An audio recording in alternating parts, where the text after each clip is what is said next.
तो आज का वीडियो स्टूडेंट राइटिंग के बारे में, टास्क 2 के बारे में। तो मैं आपको एक टिप्स बताता हूँ। 0.5 स्कोर आपका एक्स्ट्रा आएगा राइटिंग में टास्क 2 में। मान लो कि आपके ओवरऑल राइटिंग में सिक्स बैंड आए, तो अगर आप ये टेक्निक यूज़ करोगे यहाँ पे तो आपके 6.5 यानी कि आपका 0.5 बैंड एक्स्ट्रा ही आएगा। तो जैसा कि आप देखते हो राइटिंग टास्क 2 जो हम लिखते हैं, राइटिंग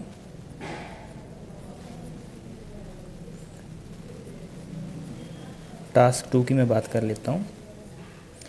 तो यहाँ पे आपका एग्ज़ामिनर आईडीपी आपके उन वर्ड्स के बैंड कट कर लेता है जो आपने नेट से देखे हैं या फिर बहुत ज़्यादा कॉमन हो चुके हैं जब आप किसी इंस्टीट्यूट से कोचिंग ले रहे हो और सभी बच्चों को एक ही लाइनें बता दी गई और सारे स्टूडेंट एक जैसी ही लाइनें यूज़ कर रहे हैं, तो उसके आपके बैंड कट हो जाते हैं। तो मैं आपको बताऊंगा जैसे कि आप B1 की स्टार्टिंग कैसे करते हो, B2 की स्टार्टिंग कैसे करते हो। अक्सर ही स्टूडेंट यहाँ पे वो वर्ड्स लगा देते हैं जो बहुत ज़्यादा कॉमन होते हैं, क्रैमिंग हुए होते हैं, जो सब बच्चों को पता होता है, तो उसके कॉमन लैंग्वेज के आपके बैंड कट जाते हैं। सिंपल सी टिप्स बता रहा हूँ, देख लो, ध्यान से इसको नोट कर लेना, तो आपके जो स्कोर है वो राइटिंग में इम्प्रूव होगा। तो आल्स में स्टूडेंट टास्क 2 लिखते समय मान लो कि वो राइटिंग ऐसे टास्क 2 लिख रहे हैं और वो आपका टास्क 2 है एडवांटेज और डिसएडवांटेज का या रीज़न और सोल्यूशन का, किसी का भी लगा सकते हो आप। तो वहाँ पे क्या कर देते हैं, मान लो कि आज का ऐसे हमारा रीज़न और सोल्यूशन का है, तो स्टूडेंट जैसे ही B1 में रीज़न लिखता तो वो लिख देता to start with, to commence with, ऐसे ऐसे वर्ड लगा देता है जो बहुत ज़्यादा कॉमन होते हैं, बहुत ज़्यादा क्रैमिंग वर्ड होते हैं। तो वहाँ पे आपके बैंड कटेंगे 0.5। अगर आप B1 की स्टार्टिंग, B2 की स्टार्टिंग, इंट्रोडक्शन की स्टार्टिंग अच्छे से नहीं कर पाते और अगर वहाँ पे वो वर्ड्स हैं जो बहुत ज़्यादा बच्चों को पता चल चुके हैं, उसके आपके बैंड कट देंगे। देखो, हमने लिखना वही है। टू स्टार्ट विद का मतलब होता है, टू बिगिन विद का मतलब होता है कि सबसे पहले शुरू में। तो मैं रीज़न लिख रहा हूँ टू स्टार्ट विद या कमेंस विद, लेकिन इसका मतलब है सबसे पहले। लेकिन ये मत लिखें, कोई और लिखें, जैसे कि मैंने लिखा हुआ है prime among the various reasons is. बात एक ही है, टू स्टार्ट विद भी एक ही बात है, prime among the various reasons भी बात एक है।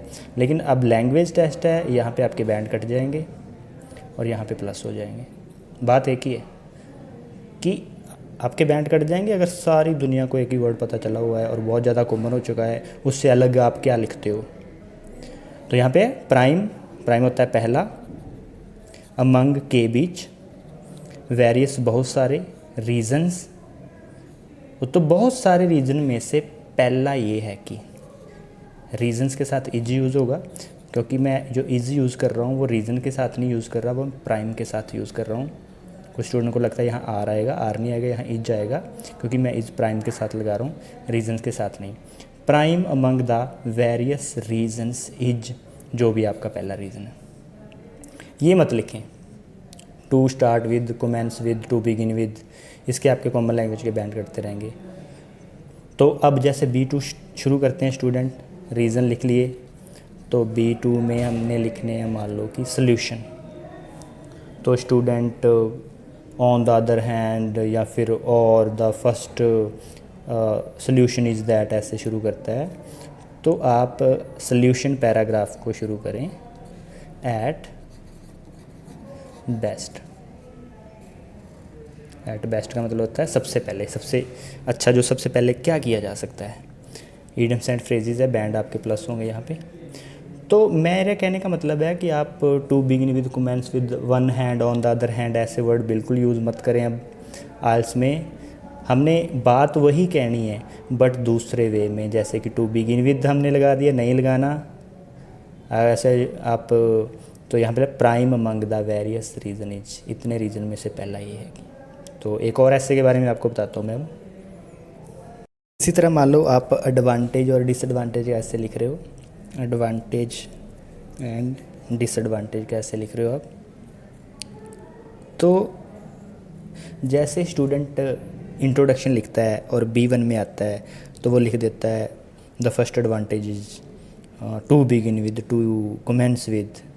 ये मत यूज़ करें, बात वही लिखनी है जो आपका लैंग्वेज टेस्ट होता है वो बिल्कुल प्रेजेंट पे चेक होता है कि आज इंग्लिश कैसी है, पुराने वर्ड्स तो नहीं यूज़ किए जा रहे, और जो वर्ड्स बच्चा यूज़ कर रहा है वो बहुत ज़्यादा कॉमन तो नहीं है। इसलिए आप एडवांटेज लिख रहे हो तो आप शुरू करें, prime among the various advantages is, ये फर्स्ट आप लिखें यहाँ पे।